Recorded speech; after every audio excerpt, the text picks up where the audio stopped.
আমি আজকে ইফতার দেখিয়া ফাটি দেখে রিক্সা চালান থুই আইছে, ভালো লাগে, ইফতার অনেক মজা। শত শত বিরিয়ানির প্লেট সাজানো হচ্ছে ইফতারের জন্য। প্লেটে বিরিয়ানির সাথে শসা সহ দেওয়া হচ্ছে খেজুর ও ফলমূল। প্লেট সাজানোর পর চলে যাচ্ছে রোজাদার মুসল্লিদের সামনে। ইসলাম ধর্মে প্রচলিত রেওয়াজের আদলে একসাথে শতাধিক মানুষের ইফতার। ধনী গরিব একই সাথে, সব রোজাদার একই কাতারে। চট্টগ্রামের আল হুমায়রা মহিলা মাদ্রাসায় প্রতিদিন এমন আয়োজন করছে আলহাজ শামসুল হক ফাউন্ডেশন। আমি আজকে ইফতার দেখিয়া ফাটি দেখে রিক্সা চালান থুই আইছে, ভালো লাগে, ইফতার অনেক মজা। দোয়াও করছে কি সুন্দর, অনেক ভালো লাগে। আর যাই কদিন ইফতার এই জায়গায় করবো, আল্লাহ যদি আল্লাহ করায় আমাকে।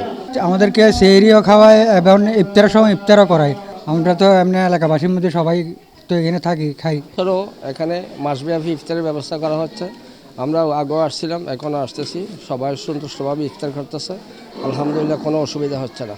আমাদের এখানে প্রতিদিন 1 থেকে 150 মানুষের আয়োজন করা হয়। সেহরি, ইফতার দুই সময়ই ওই ধরনের মানুষজন হয়ে থাকে। আমরা ফাউন্ডেশনের কর্মী হিসাবে অলওয়েজ থাকি এবং দিনরাত 24 ঘন্টা আমরা এখানে সেবা করি। শুধু ইফতার আয়োজনই নয়, রোজাদারদের রোজা পালনের নিয়তে প্রতিদিন শত মানুষের জন্য করা হয় সেহরির আয়োজনও। মাসব্যাপী এই আয়োজনের পাশাপাশি রোজার আত্মশুদ্ধি, পরিপূর্ণ বরকত লাভের উদ্দেশ্যে দেশ বরেণ্য ইসলামিক বক্তারাও অংশ নেন এই আয়োজনে। রমজানের দিনে অনেক রিকশাওয়ালা শ্রমিক দিনমজুর তারা খালি ইফতারের টাকা জোগাড় করবে এবং রাত্রে যে খাবে সেই টাকা জোগাড় করবে, এই টাকা জোগাড় করার জন্য কিন্তু রোজা রাখতে পারে না। তো এদের জন্য বাংলাদেশের অনেক মসজিদে ইফতারের ব্যবস্থা থাকলেও সেই ব্যবস্থাটা খুব কম। সেই জন্য ফাউন্ডেশন যেই মেহমানখানা বছরে প্রতিদিন উন্মুক্ত থাকে, চলমান থাকে, সেই মেহমানখানা রমজানে সকলের জন্য উন্মুক্ত ইফতার এবং সেহরি আয়োজন করেছি আমরা।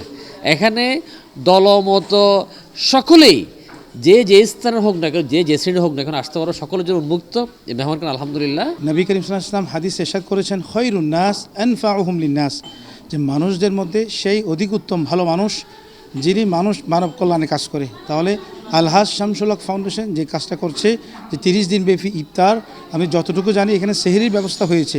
তাহলে মানুষকে খাওয়ানো, এটা ইসলাম।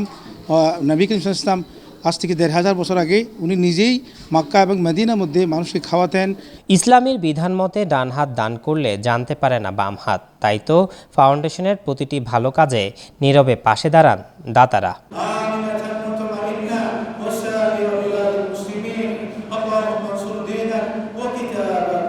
জুলকার নাইন, দৈনিক আজাদী।